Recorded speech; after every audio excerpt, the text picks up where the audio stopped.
네, 두 분과 함께합니다. 정두원 전 의원 모셨고요. 어서 오십시오. 네, 안녕하세요. 네, 서가번 전 의원 모셨습니다. 어서 오십시오. 안녕하십니까. 반갑습니다. 서가번입니다. 자, 오늘도 또 이제 국회 상황에 대해서 한번 총괄 정리를 해야 되는데 그 전에 또 이풀기 질문을 제가 안 드릴 수가 없지. 저희가 어제 그 배우 권혜요 씨하고도 인터뷰를 했는데요. 정두원 전 의원님. 네. 2009년 이명박 정부 시절에 국정원에서 이른바 좌파 연예인 대응 태스크포스를 만들어서 네. 82명의 문화예술계 인사 블랙리스트를 작성을 했다는 것 아닙니까? 네. 혹시 그때 아셨어요? 태스크포스 만든 거? 그 거의 자세한 건 모르고요. 네. 그때 이제 제가 당에 있으면서 재보궐선거를 치렀는데 네. 재보궐선거를 앞두고 이제 김미화, 김재동을 자른 거예요. 그래가지고 결정적으로 선거에 악영향을 미쳐서 참패를 했죠. 맞아요. 그때 저도 기억나요. 그래서 예. 내가 이 국정원 이자들은 도대체 야당 편이야 여당 편이냐인지 그랬는데 야당을 위해서 그랬던 거 아닐까요? 독창적인 해석을 하고 있습니다. 네. 서가번 전 의원님 하실 말씀 없으십니까? 저 옛날 얘기인데 문득 생각이 났어요. 요즘 그 블랙리스트 때. 그때 제가 문방위원이었고 간사였습니다. 예. 그때 이제 여당 의원들, 당시 여당 의원들, 김미화, 김구라, 김재동, 왜 TV 내보내냐고 이 상임위에서 그때 공개적으로 이렇게 얘기를 했었고요. 한나라당 얘기하는 거죠. 그러니까 한나라당 의원들이. 그렇죠. 예. 그렇죠. 그리고 그때 이제 지금 국정원 얘기를 하는데 네. 한번 그래서 제가 그 문제 제기해서 시끄럽게 했었는데 이 한나라당 간사가 당시 나경원 의원. 그랬나요? 그 다음에 문광부 장관이 유인촌. 그렇죠. 예. 그 다음에 최시중 방통위원장. 예. 기타 요리 또 청와대에서 이렇게 해서 아침에 조찬해서 이 모임이야말로 부적절하다. 그런 모임이 있었어요? 그때? 예. 그래가지고 그때 세게 우리가 밀고 들어갔는데. 네. 결국은 뭐 특별하게 그 성과를 증거를 찾지 못해 성과를 내지를 못했지만. 잠깐만. 그러니까 그때 청와대에서 최시중, 유인촌, 나경원 아마도 그때 이런 사람들이 그 밥 먹으면서 모였다. 기억나는 게 지금 다 최소한 그렇게 했어요. 국정원하고 나경원 의원하고. 그러면 이건 김기춘 모르겠는데 조윤성 관계보다 더 넓었네 그러면. 그렇죠. 그러니까 사실 뭐 좀 만날 수야 있지만은 그때도 이제 그 민감할 때거든요. 네. 그다음에 또 하나 있었던 게 이창동 장관. 네. 그 감독이 시라는 영화 만들었잖아요. 예, 시. 시나리오 공모인데 영화진흥위원회에서 조희문 위원장이었는데 빵점을 줬어요. 그래갖고 탈락했습니다. 그런 일도 있고 그때 여러 가지 선들은 많았는데 어떤 뚜렷한 근거를 찾지 못해가지고 증거를 찾지 못해서 우리가 더 이상 뭐 진도가 나가지는 못했습니다만은 어쨌든 그 전체적으로 문화예술인들에 대한 진보적 문화예술인이라고 낙인 찍힌 사람들에 대한 탄압은 상당히 극심했었죠. 알겠습니다. 근데 이 얘기는 꼭 하고 지나고 싶은데요. 네. 사실 이제 노무현 대통령 당시에도 소위 우익 진영에 해당하는 또 연예인들이 많이 손해를 봤어요. 그러니까 그때는 이제 블랙리스트까지 있었는지 모르지만은 하여간 정권마다 이렇게 되풀이되는 일이라는 것은 꼭 얘기하고 싶어요. 알겠습니다. 근데 그 확인 하나만 할게요. 정두원 전 의원님. 지금 서가번 전 의원께서 청와대에서 그때 실세 중에 실세라는 최시중, 그다음에 유인촌, 나경원 이런 분들이 모여서 밥 먹으면서 얘기했다고 하는데 혹시 알고 계셨어요? 몰랐죠. 이런 모임이 있었다는 거 모르셨어요? 예. 상임위에서 크게 상당히 아니셨기 때문에 아마 모르실 수 있는데 지금 몇 분들 그런 분들이 있었는데 지금 알겠습니다. 아무튼 지금 그 김기춘, 조윤선 두 사람은 블랙리스트 작성 혐의로 유죄가 인정이 됐잖아요. 1심에서. 그렇지 않습니까? 자, 그러면 이제 이명박 정부 때 이 블랙리스트 작성이 어떻게 되느냐? 이것도 좀 이제 앞으로 이제 사법적인 그 과제도 이제 중요한 그 포인트가 될 것 같은데. 그럼 결국 그 부분까지 이명박 때 그 블랙리스트까지 지금 검찰에서 조사를 할 수밖에 없는 그런 상황이라는 거죠. 예. 검찰 조사를 한번 좀 기다려 보도록 하고요. 이제 오늘의 본론으로 한번 넘어가 보죠. 오늘은 그 서가번 전 의원께 여쭤보겠습니다. 지금 그 최고의 현안은 박성진 중소벤처기업부 장관 후보자. 지금 국회에서는 청문 보고서가 채택이 됐는데 제가 과문한 탓인지 적격, 부적격 의견이 동시에 기재된 청문 보고서가 채택됐다는 얘기는 제가 들어본 적이 있는데 부적격 의견 단일안이 그 기재된 청문 보고서 채택된 적이 있었나요? 있었어요. 아, 있었네요. 2003년도에 예. 고영구 국정원장, 국정원장에 대해서 그때 부적격 전례가 있긴 있었군요. 예. 아무튼 그때 이제 노무현 대통령은 임명을 했습니다. 그때는 뭐 민주당도 실제로 그때 극심한 여소야대였고 네. 민주당도 또 뭐 이 나뉘어져서 알겠습니다. 결국 나중에 분당이 됐죠. 그럼 그러면 그 박성진 후보자에 대해서 어떻게 해야 된다고 생각했어요? 짧고 굵게 결론만 말씀해 주세요. 대략 난감이죠. 지금 이 정도라면은 네. 사실 본인이 그만둬야 될 상황입니다. 사실 여당 의원들도 부적격 의견으로 갔다고 봐야 되는 거 아닙니까? 저는 간사만 남고 저는 퇴장을 했어요. 그러니까. 그 얘기는 뭐냐? 청와대한테 부담을 줄 수는 없고. 그러나 마음에는 들지 않고 네. 반기를 들 수 없는 거 아니겠습니까? 그러니까 이제 야당 의원들 네. 당신들 마음대로 하세요. 네. 이렇게 한 거죠. 그렇다고 박성진 후보자가 이게 장관으로 인정하고 싶지는 않고. 그러니까요. 그러다 보니까 이제 뭐 어떻겠습니까? 다 나올 수는 없으니 간사만 남겨놓고 일단 다 퇴장한 것들은 그러니까 그런 정도. 어떻게 해야 된다? 대략 심각한 거죠. 어떻게 해야 된다고 생각하세요? 이런 정도면은 이제 본인이 제일 좋은 거는 본인이 자진 사퇴? 사퇴를 하고 예. 그렇지 않으면은 이제 또 청와대에서 뭐 적정한 그 이유 가지고 지명철에 정리를 해줘야 되는 거 아니겠습니까? 예. 아니 근데 자진 사퇴를 자기 마음대로 못 해요. 실제로 왜? 그리고 지난번에 이제 그 문제가 됐을 때 이 박성진 후보자가 이제 잠적을 했었거든요. 그러다 나타나서 자기가 맞아요. 가겠다. 그러니까 청와대에서 그냥 고해라 해서 나왔다고 저는 보여져요. 네. 그리고 지금 이게 사퇴 여부가 굉장히 정치적으로 굉장히 큰 의미를 가지기 때문에 자기가 네. 사퇴하고 싶다고 자기 마음대로 사퇴할 수 있는 상황이 아니에요. 그러니까 지금 저는 청와대는 계속 아직 결정을 안 내렸거나 그냥 고해라 저는 그렇게 보여져요. 그럼 고할 가능성이 있다고 보세요? 있다고 봐요. 그래요? 예. 자, 그러면 이어서 만약에 청와대가 고를 한다. 그러면 정치적으로 어떻게 될 거라고 생각하세요? 정치로 청와대는 이제 내리막길을 걷겠죠. 그러면? 예. 이제 자기 당하고도 이제 뭔가 균열이 생기는 거고. 네. 근데 흔히 이렇게 오만하고 독선을 보이게 되더라고요. 너무 잘 나가다 보면. 이명박 정부 때나 박근혜 정부 때나 늘 그랬어요. 근데 이제 저는 뒤에서 얘기하려고 그랬는데 미리 하게 되는데. 자유롭게 하세요. 예. 그러니까 이제 문재인 대통령은 참 복이 많은 대통령이다. 복이 이런 많다? 생각이 들어요. 그러니까 아주 잘 나갈 때 그리고 오만하기 쉬울 때 또 오만할 기운이 보일 때 이제 김미수 헌재 재판장 사태가 벌어졌거든요. 예방주사다. 경고음이 울린 겁니다.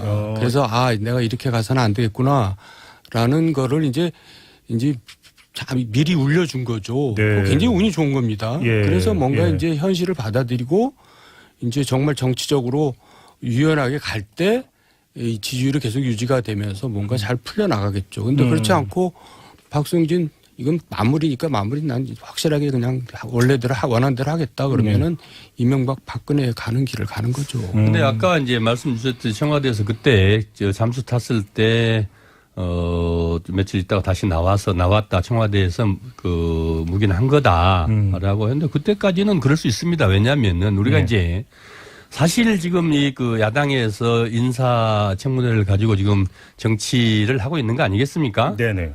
문재인 어쨌든 자기들 존재감을 과시하고 주도권을 잡겠다. 이렇게 덫을 치고 이 공격을 해 오는데 사실 장관 후보자를 추천하는 데 있어서 결국 몇 가지 근거, 5가지 근거도 있지만은 또 이 범법 행위를 했는지 또 뭐 5대 인사원칙 얘기하는 그렇죠. 거죠. 원칙뿐만 아니고 여러 가지 조사를 하는데 예를 들면 지금 이제 이분이 문제가 되고 있는 창조 과학자로서의 6,000년 지구 나이 6,000년 6,000년 하고 그다음에 뉴라이트 활동 뭐 이런 것들은 사실 그 위법행위나 뭐 문제점으로 이 검증 대상에 떠오르질 않아요. 네. 지금까지 그런 건 있으면 뭐 일종의 사상 검증이라고나 할까요? 그렇게까지 조사는 하지 않기 때문에 사실 박성진 장관 후보자가 이 청와대 검증 단계에서 추천할 단계까지는 네. 객관적으로 또 구체적으로 사실 부적격을 받아야 될 그다음에 뭐 하자 있는 후보로서 어떤 점도 사실 뭐 두 가지 정도 공개된 거 외에는 예. 나머지 없었거든요. 돌발 상황이 생긴 겁니다. 상황이 바뀌었다 이런 말씀이죠. 그렇죠. 그런데 문제는 박성진 후보자가 이 그 대응하는 과정에서 네. 좀 솔직하지 못한 느낌을 주고 네. 또 좀 당당하지 못하고 예. 그러면서도 또 겸손하지도 않은 것 같아요. 그러니까 여당 의원들 입장에서 뭐 이래, 이 사람이 이렇게, 우리 보고도 이거 뭐 어쩌라는 거야. 네. 뭐 이런 상황까지 지금 가게 된 거죠. 지금 0679님이 그냥 결론을 내려주셨는데요. 박성진 후보자는 자진 사퇴 안 하면 지명 철회가 마땅합니다라고 그렇게 아까 저도 말씀드렸지 않습니까? 결론을 내려주셨는데 뭐 여기에 대해서는 뭐 두 분 다 이견이 없으신 거네요. 그러니까 다만 지명 철회를 할 것이냐 안 할 것이냐에 대해서 전망이 좀 갈리는 거고 네. 그렇게 봐야 되는 거고요. 지금 가장 필요한 게 협치 아니겠습니까? 그러면 그러면 이야기 네. 자연스럽게 이제 김희수 헌재소장 후보자에 대한 이제 인준 부결로 한번 이야기를 넘어가세요. 일단 이전부터 한번 여쭤볼게요. 정두원 의원님. 네. 자, 야당 같은 경우는 그 김희수 후보자의 이념 성향을 문제 삼으면서 이제 그 부결표로 던진 거 아니겠습니까? 네. 그게 그 마땅하고 그 적절한 평가라고 보세요? 야당 입장에서는 또 그럴 수 있죠. 왜냐하면 자기네들이 여당 때 청문회 과정에서 또 늘 또 그런 그 반대에 직면했었거든요. 네. 그러니까 이제 똑같은 행동을 한다는 것이 옳은 건 아니지만은 뭐 충분히 그럴 수 있다고 생각을 하고요. 예. 결국은 이제 국민의당이 이제 캐스팅 보트 역할을 함으로써 이런 일이 벌어졌기 때문에 그렇죠. 거기가 이제 안철수 대표가 오래간만에 이제 나도 있다는 존재감을 이제 보여주느라고 이런 사태가 벌어진 그럼 거죠. 추가 질문으로 네. 의원들의 자율적인 의사결정이었을까요? 안철수 대표의 작품이었을까요? 어떻게 보세요? 뭔가 좀 노력을 했었던 것 같은데요. 안철수 대표가 뒤에서? 예. 요번에는 내가 한번 이런 안철수계 의원들을 상대로 내 존재감을 한번 보여주겠다는 뭔가 작업이지 않았을까요? 작업의 결과다. 네. 서가번 전 의원님. 표에 대략의 지금 언론에서 분석해 놓은 이 그 표 성향을 보면은 정도원 의원님 말씀대로 네. 작업을 좀 했다는 냄새가 풀풀 나죠. 그래요? 왜냐하면은 대략 호남 출신의 의원, 지역구 의원들은 몇 분을 빼놓고는 찬성표 찬성표를 던졌다고 봐야 하거든요. 예. 그 정도 표는 나온 거이고 나머지 이제 안철수계 또 호남 출신 중에서도 또 안철수계들이 있고 예, 있죠. 또 종교적인 문제로 갖고 뭐 좀 그런 분들도 네네. 있고 해서 네. 보면은 냄새가 많이 나죠. 아, 그래요? 그러면 다음 질문. 그러면 이번에 부결을 그러면 안철수 대표 국민의당 이끌어갔다고 치고 그럼 국민의당한테는 이게 정치적인 성과가 앞으로 그 길이 더 넓어지는 겁니까? 앞으로 이제 이 정치라는 건 딜이잖아요. 주고받는 거잖아요. 그렇죠. 그래서 이제 정기국회 과정에서 좀 많은 것을 얻어내겠다. 이제 이런 포석인데 예. 그렇다 그래서 또 안철수 대표 개인 지지율이 올라가는 건 아닙니다. 그래요? 예. 근데 어쨌든 그러면 얻어내겠다는 게 예를 들어서 호남 지역에서 SOC 예산이라든지 뭐 이런 게 될 수 있는 건가요? 예. 그리고 앞으로도 이제 비일비재하죠. 전 얻어낼 게.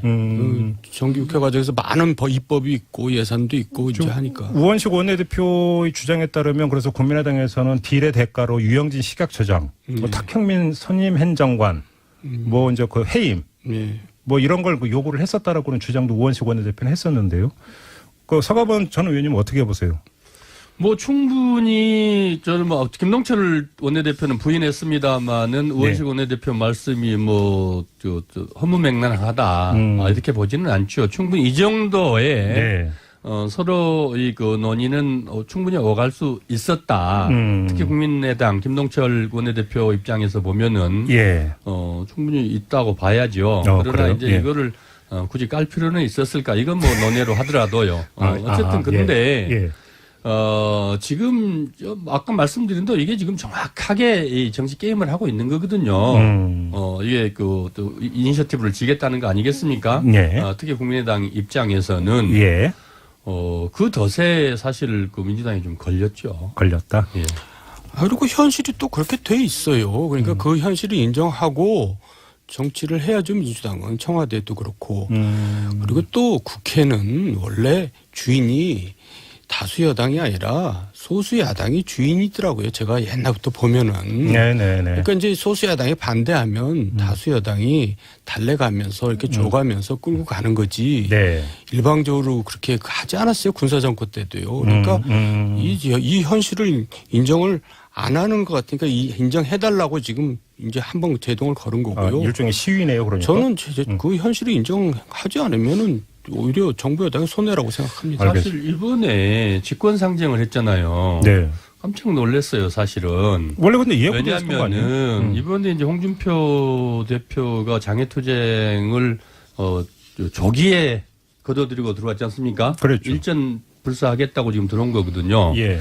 안철수 대표 되고 나서 뭔가 국민들한테 자기 존재를 드러내야 돼요.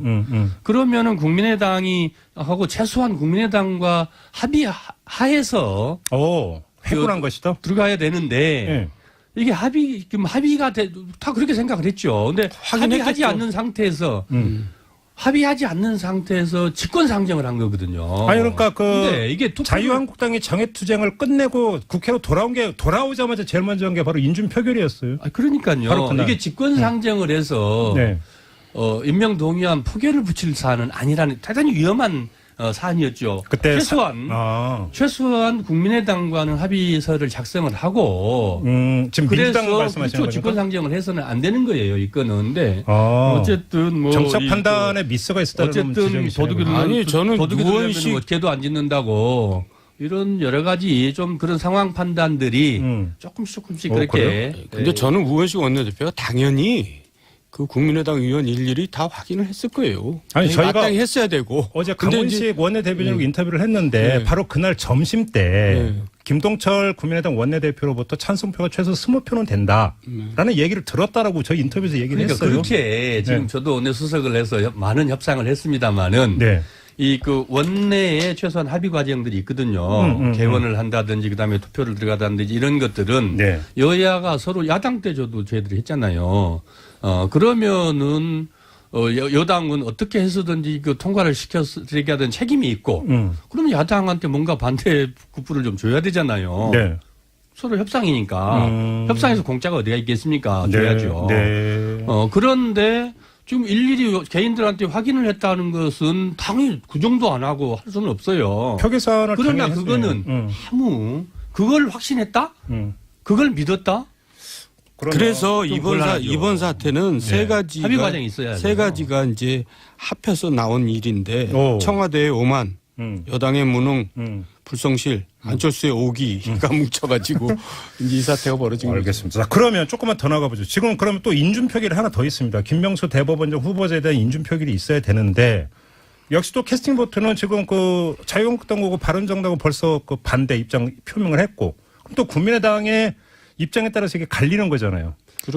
이게 이제 국민의당 특히나 이제 안철수 대표 입장에서 보면 이번에 이제 소탐 대실이라고 보여지는데 존재감은 과시했을지 모르는데 또 국민당의 이 그 폭이 조금 더 그 협상의 폭은 넓어졌을지는 모르겠는데 결국 그럼 국민의당은 뭐 하는 당이냐. 정체성에 있어서 오히려 마이너스가 있다. 정체성이 지금 그러면은 언제든지 자유한국당하고도 뭐 이 한 편 먹고 그다음에 그 당이 결국은 국민의당이라는 게 문재인실에서 나온 사람들이 모인 당 아닙니까? 그리고 안철수 대통령 그 플러스 안철수 대통령 한번 만들어 보겠다는 사람들. 그래서 문재인이 죽어야 안철수가 산다. 뭐 대략 이런 등식을 아직도 이 성립한다고 보고 있고 아직 그 감정이 충분히 남아 있는 상황들이죠. 그러면 김명수 그럼에도 불구하고 어쨌든 안철수로서는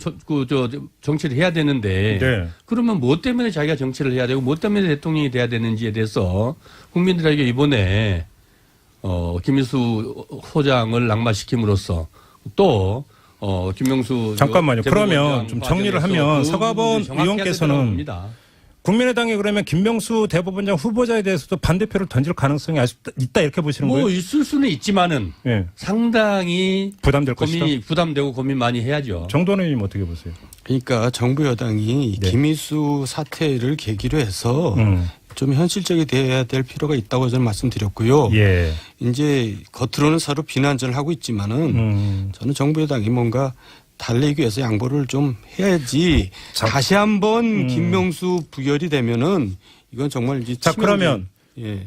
앞으로 조금만 더 이렇게 박성진 처리 문제가 그러면 하나의 카드가 될 가능성은 어떻게 보세요? 카드가 그 중에 하나 되겠죠. 만약에 그냥 임명을 강행하면 사실은 그게 김명수 후보자는 인준 표결에 그대로 영향을 미칠 수도 있고.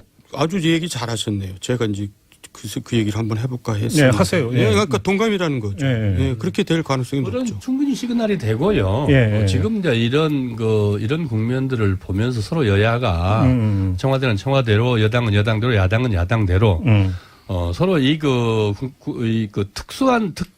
특수한 상황에서 이게 대선을 치렀고 탄생된 정부 아니겠습니까? 예.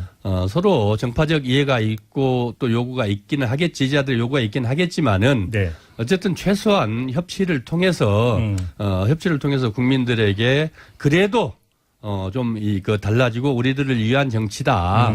국민들이 그렇게 볼 수 있도록 하지 않으면 안 됩니다. 그런 측면에서 보면은 지금 정부 여당에서 그런 노력들을 할 것으로 본다라고 말씀하신 정도원 의원님에 대해서 저는 공감하고 좀 더 원래 가장 박수를 문재인 대통령이 받았던 게 결국 그때 협치하겠다고 하면서 취임식 날 그냥 전격적으로 야당 당사 방문하셨던 거 아니겠습니까? 네네네.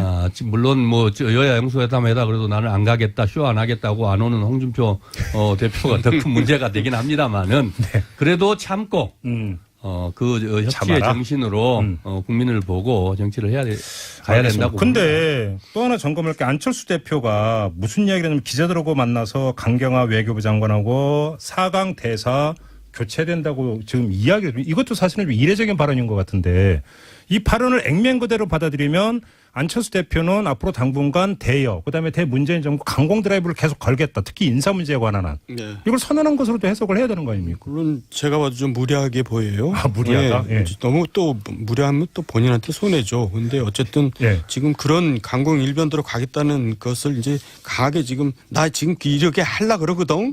그러니까 하여간 알아서 좀 해봐. 나 건드리지 마. 이거. 예, 이제 그런 거죠. 건드리지 마가 아니라 나 좀 어떻게 좀 대접을 해줘. 이제 이런 얘기. 안철수 대표의 메시지는 극명하게 두 가지로 나뉘어요. 네. 어떨 때는 보면은 야 저런 말을 할 수가 있을까 싶을 정도로 네. 저게 안철수 말이야 싶을 정도 좋은 이 메시지가 나올 때가 있고 네. 어떨 때는 황당한 메시지가 나오거든요. 왜 그런 거요? 본인 얘기가 별로 없다고 보여져요. 측근들이 자주 바뀌기 때문에 그러니까 이게 누가 써주느냐 조언을 누구 어드바이스를 받냐에 따라서 네. 이게 극과 극으로 가는 것 같아요.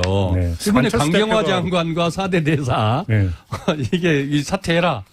이거는 이런 똥볼이 어디가 있습니까? 왜 그 사람들이 그만둬야 되는 건지. 안철수 대표가 지금 이 방송 듣고 있었으면 좋겠는데. 예, 아무튼. 저도 그렇습니다. 예, 그렇다. 그럼 이거는 지금 너무 나간 거다 이렇게 지금 두 분은 공이 그렇게 그렇죠. 보시네요. 심했죠. 그래요? 국민은 또 그렇게 생각. 아니 근데 제가 궁금한 건 그 너무 나갔고 안 나갔고를 떠나서 안철수 대표의 지금 그 모드가 뭔지는 여기서 읽혀지는 거잖아요. 그러니까 문재인 정부에 대한 모드. 그러면 김명수 후보자에 대해서 강공으로 갈 가능성이 있다고 봐야 되는 거 아니냐라는 거예요. 그게 더 많죠. 그래요? 그게 더 지금 그쪽으로 좀 무게중심이 가 있는 근데 거죠. 만약에 그 김명수 대법원장 후보자에 대해서도 부결을 만약에 끌어낸다면 국민의당이나 안철수 대표도 엄청난 부담 아닐까요, 그건? 지금 그 계산까지 다 하면서도 그렇게 좀 근데- 가겠다는 거 아니겠어요? 근데 그 김명수 후보에 대한 네. 이 반대 논거가 그렇게 얼마나 있을까요? 지금 자유한국당 정도는 이 진보적 판결을 진보 성향의 판결을 너무 많이 냈다. 정전 의원은 스펙이 안 된다고. 그다음에 그렇게 스펙이 안 된다는 말도 안 되는 얘기들을 하지만은 예. 국민의당 입장에서 보면은 무슨 이유를 들어서 춘천에서 올 때 버스 관용차 안 타고 버스 타고 왔다고 쇼한다고 그럴까요? 달리 예. 딱히 꼬투리를 잡아서 반대할 명분이 별로 없어요. 저는 그럼에도 불구하고 어쨌든 정부 여당에서는 뭔가 좀 양보하는 모습을 보여줘야 된다고 그래도 생각합니다. 그거는 뭐 저도 같은 동감입니다. 억울하더라도 끌어안아야 된다. 네, 문재인 예, 대통령이. 예, 알겠습니다. 좀 이렇게 마무리를 하도록 하고요. 좀 마무리하기 전에 정두원 의원님. 네. 앞서 저희가 일부에서 이 자유한국당의 혁신안 제3차 보셨죠? 네. 탈당 권고한 거. 예. 박근혜, 서창원, 최경환 3명을 상대로 탈당 권고를 했는데 어떻게 평가하세요? 뭐 당연한 얘기고 늦었고 뭐 지금 탈당해봐야 별 의미도 없고 예. 또 탈당 안 하면 또 안 되는 얘기고 근데 저는 그 얘기를 하면서 네. 지금 박근혜 전 대통령이 저렇게 돼 있을 때 서청원이나 최명 누구죠? 최경환. 최경환이 그동안 해왔던 걸로 봐서는 의원직을 사퇴해야 될 사람들입니다. 탈당을 내가 갖고 저렇게 안 되고? 제가 저렇게 저분을 저렇게 잘못 모셨으니 그래야 되는 거 아니에요? 그 사람들이 그동안 보였던 행태를 봐서는. 근데 최경환 의원은 일사부재리인데 이거 부당하다고 그러던데. 그러니까 결국 그 지금까지 수는 엉터리였다는 걸 보여주는 거죠. 충성심이고 이런 게 하나도 없이 오로지 출세욕으로 그렇게 곡학 아세하고 아부했다는 거죠. 그냥 탈당이 아니라 의원직을 사퇴해야 된다? 그럼요. 정계를 떠나는 것이 그 사람들이 마땅히 해야 될 일이죠. 모시는 분이 그렇게 됐는데. 그렇군요. 근데 저는 그래 질문하면서 그 친박 8적 이렇게 얘기했는데 그럼 나머지 6명은 이렇게 그 질문을 했는데 그건 어떻게 보세요? 6명 뺀 거는? 아니 대표적으로 이제 그 두 사람 거론됐기 때문에 한 얘기고 저 같으면은 심각하게 그렇게 고민해야겠다. 입장을 바꿔 생각하면 혁신위에서 딱 2명만 찍었잖아요. 서청원, 최경환.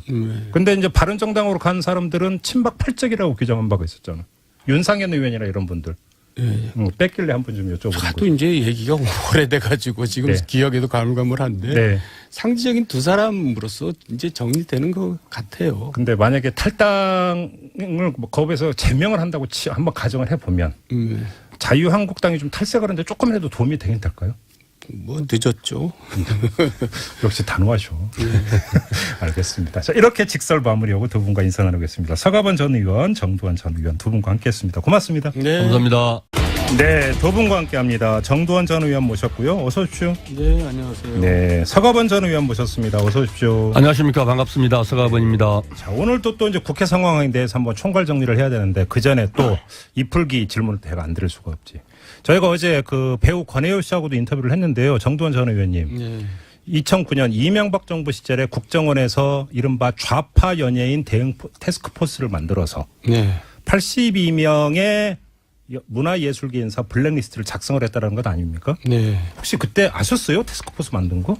뭐 그 거의 자세한 건 모르고요. 네. 그때 이제 제가 당에 있으면서 재보궐선거를 치렀는데 네. 재보궐선거를 앞두고 이제 김미화, 김재동을 자른 거예요. 그래가지고 결정적으로 선거에 악영향을 미쳐서 참패를 했죠. 맞아요. 그때 저도 기억나요. 그래서 예. 내가 이 국정원 이자들은 도대체 야당 편이냐 여당 편이냐인지 그랬는데 야당을 위해서 그랬던 거 아닐까요? 독창적인 해석을 하고 계십니다. 네. 서가번 전 의원님 하실 말씀 없으십니까? 저 옛날 얘기인데 문득 생각이 났어요. 요즘 그 블랙리스트 때. 그때 제가 문방위원이었고 간사였습니다. 예.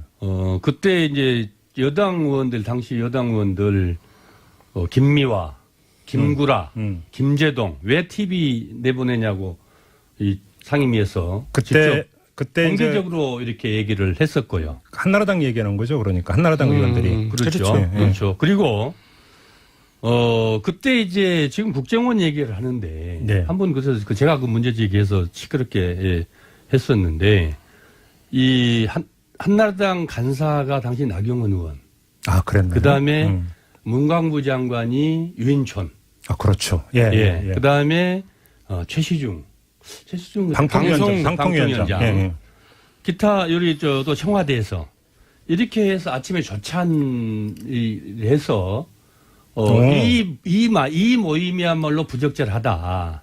그런 모임이 있었어요? 그때? 예. 그래가지고 그때 세게 우리가 밀고 들어갔는데. 네. 결국은 뭐 특별하게 그 성과를 증거를 찾지 성과를 내지를 못했지만. 잠깐만. 그러니까 2000년. 지구 나이 2000년. 2000년 하고 그다음에 뉴라이트 활동. 네. 뭐 이런 것들은 사실 그 위법행위나 뭐 문제점으로 이 검증 대상에 떠오르질 않아요. 네. 지금까지 그런 건 있으면 뭐 일종의 사상 검증이라고나 할까요? 그렇게까지 조사는 하지 않기 때문에 사실 박성진 장관 후보자가 이 청와대 검증 단계에서 추천할 단계까지는 네. 객관적으로 또 구체적으로 사실 부적격을 받아야 될 그다음에 뭐 하자 있는 후보로서 어떤 점도 사실 뭐 두 가지 정도 공개된 거 외에는 예. 나머지 없었거든요. 돌발 상황이 생긴 겁니다. 상황이 바뀌었다 이런 말씀이죠. 그렇죠. 그런데 문제는 박성진 후보자가 이 그 대응하는 과정에서 네. 좀 솔직하지 못한 느낌을 주고 네. 또 좀 당당하지 못하고 예. 그러면서도 또 겸손하지도 않은 것 같아요.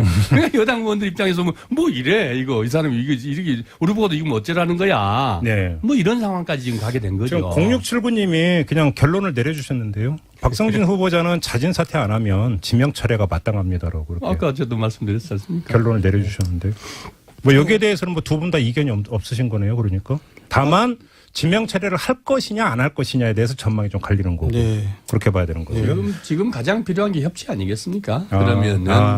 그러면 이야기 네. 자연스럽게 이제 김희수 헌재소장 후보자에 대한 이제 인준 부결로 한번 이야기를 넘어가세요. 일단 이전부터 한번 여쭤볼게요. 정두원 의원님. 네. 자, 야당 같은 경우는 그 김희수 후보자의 이념 성향을 문제 삼으면서 이제 그 부결표로 던진 거 아니겠습니까? 네. 그게 그 마땅하고 그 적절한 평가라고 보세요? 야당 입장에서는 또 그럴 수 있죠. 왜냐하면 자기네들이 여당 때 청문회 과정에서 또 늘 또 그런 그 반대에 직면했었거든요. 네. 그러니까 이제 똑같은 행동을 한다는 것이 옳은 건 아니지만은 뭐 충분히 그럴 수 있다고 생각을 하고요. 예. 결국은 이제 국민의당이 이제 캐스팅 보트 역할을 함으로써 이런 일이 벌어졌기 때문에 그렇죠. 거기가 이제 안철수 대표가 오래간만에 이제 나도 있다는 존재감을 이제 보여주느라고 이런 사태가 벌어진 그럼 거죠. 추가 질문으로 네. 의원과 그때 청와대에서 최시중, 유인촌, 나경원 뭐 아마도 그때 이런 사람들이 그러니까 그 밥 먹으면서 모였다. 기억나는 게 예. 지금 다 최소한 그렇게 했어요. 국정원하고 나경원 의원하고. 그러면 이건 청와대 김기춘 저도 모르겠는데. 조윤선 관계보다 그때 더 넓었네 그러면. 그렇죠. 그러니까 사실 뭐 좀 만날 수야 있지만은 네. 그때도 이제 그 민감할 때거든요. 네. 그다음에 또 하나 있었던 게 이창동 장관 네. 그 감독이 시라는 영화 만들었잖아요. 예, 시. 시나리오 공모인데 영화진흥위원회에서 예. 조희문 위원장이었는데 빵점을 줬어요. 그래갖고 탈락했습니다. 그런 일도 있고 야, 그때 여러 가지 심했다. 설들은 많았는데 예. 어떤 뚜렷한 근거를 찾지 못해가지고 증거를 찾지 못해서 우리가 더 이상 뭐 진도가 나가지는 못했습니다만은 네. 어쨌든 그 전체적으로 문화예술인들에 대한 진보적 문화예술인이라고 낙인 찍힌 사람들에 대한 탄압은 상당히 극심했었죠. 알겠습니다. 근데 이 얘기는 꼭 하고 지나고 싶은데요. 네. 사실 이제 노무현 대통령 당시에도 소위 우익 진영에 해당하는 또 연예인들이 많이 손해를 봤어요. 그러니까 그때는 이제 블랙리스트까지 있었는지 모르지만은 네. 하여간 정권마다 이렇게 되풀이되는 일이라는 것은 꼭 얘기하고 싶어요. 알겠습니다. 근데 그 확인 하나만 할게요. 정두원 전 의원님. 지금 네. 서가번 전 의원께서 청와대에서 그때 실세 중에 실세라는 최시중, 그다음에 유인촌, 나경원 이런 분들이 모여서 밥 먹으면서 얘기했다고 하는데 혹시 알고 계셨어요?